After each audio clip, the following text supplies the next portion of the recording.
है समुंदर सामने, प्यासे भी हैं, पानी भी है, तिश्नगी कैसे बुझाएं, ये परेशानी भी है। नमस्कार, मैं हूं श्वेता सिंह और आप देख रहे हैं गोवा चुनावों पर श्वेत पत्र। देश का सबसे छोटा राज्य, लेकिन बंगाल से लेकर दिल्ली तक की सियासी पार्टियां आखिर गोवा का रुख क्यों करती हैं? आखिर क्या कारण है कि गोवा चुनावों का इतना शोर है और इन सारी चीजों के बीच गोवा की जनता के मुद्दे कहां खड़े हैं? देखिए गोवा के चुनावों पर श्वेत पत्र। गोवा के सागर किनारे बड़े बड़े नेता पधारे।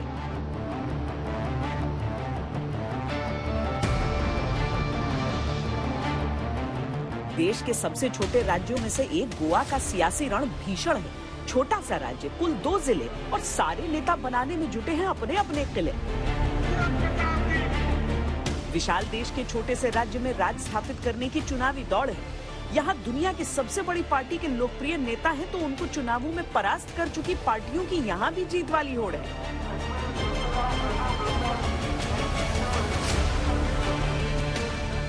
गोवा देखन में छोटन लगे, दांव बड़े गंभीर। पार्टी की सत्ता बचाने निकले हैं प्रधानमंत्री नरेंद्र मोदी। 2017 में सरकार बनाने के कांग्रेस के अरमा दल बदल की धारा में बह गए, तो इस बार पार्टी पहले से ज्यादा चौकस और चौकन्नी है। पश्चिम बंगाल में बीजेपी का राजनीतिक खेला कर चुकी ममता बनर्जी ने यहाँ भी खेल से जुड़े नारे के साथ बीजेपी के विरुद्ध युद्ध छेड़ रखा है। दिल्ली में 3 बार सरकार बना चुके केजरीवाल भी राजनीतिक विस्तार के इरादे से पणजी के समुद्र तट पर पहुंच गए। कांग्रेस मुक्त भारत,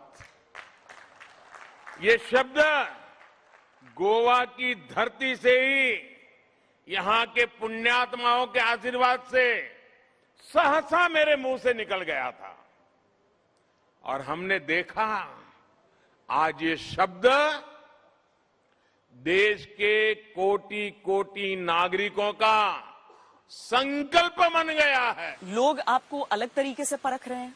हाँ, फर्क तो है, क्योंकि 2 साल में जब हम आए थे, 2 साल के बाद तो कुछ काम किया था दिल्ली में, उतना ज्यादा नहीं था। अब जब 7 साल बाद आए हैं तो एक और चुनाव जीत के आए हैं और उस चुनाव में भारी बहुमत मिला है, 70 में से 62 सीट।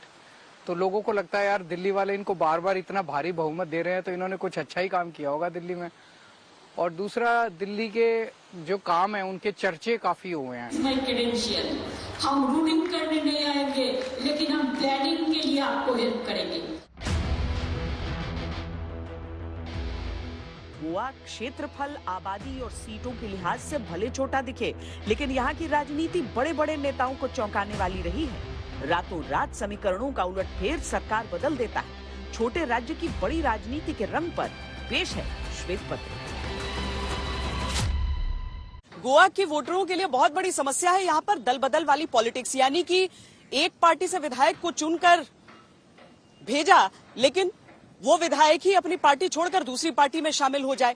पिछले बार के चुनावों को देख लीजिए, सबसे बड़ी पार्टी बनी कांग्रेस 17 सीटें जीतकर, लेकिन सरकार यहां भारतीय जनता पार्टी की बनी। तत्कालीन रक्षा मंत्री मनोहर पर्रिकर को गोवा रवाना किया गया था और अलग अलग विधायकों से, कुछ निर्दलीय, कुछ क्षेत्रीय पार्टियों की मदद से यहां पर बीजेपी की सरकार बनी थी।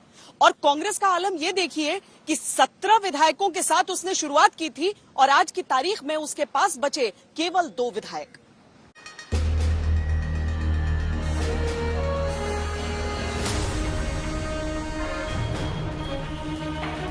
विलेज में है क्या रहता है कि एम्प्लॉयमेंट के लिए देंगे, डेवलपमेंट के लिए देंगे? क्या डेवलपमेंट के लिए ही देंगे। गोवा में जो राजनीति करते हैं ना, वो आते हैं सेवा में, मगर सेवा किसी की नहीं करते, खुद की सेवा करते हैं। पर्रिकर के जमाने से तभी से बहुत कुछ चेंज हो गया था। पहले पानी, वाटर, इसका इलेक्ट्रिसिटी का सबका प्रॉब्लम था, अभी वो सब चेंज हो गया। अभी गोवा को ताजमहल बनाएंगे सब, लेकिन कोई कुछ नहीं करता है। ऐसा है, माहौल सबका खराब है। कोई अपना अपना पार्टी का अपना अपना एजेंडा बढ़ाने का सोचता है। हम लोग को सब्सिडी भी नहीं मिलता था, इसलिए हम लोग नया फेस को चूज किया। गोवा सियासी सुर्खियों से भले दूर है, लेकिन राजनीति में बड़े उलटफेर करने वाले इस राज्य में हलचल भरपूर है।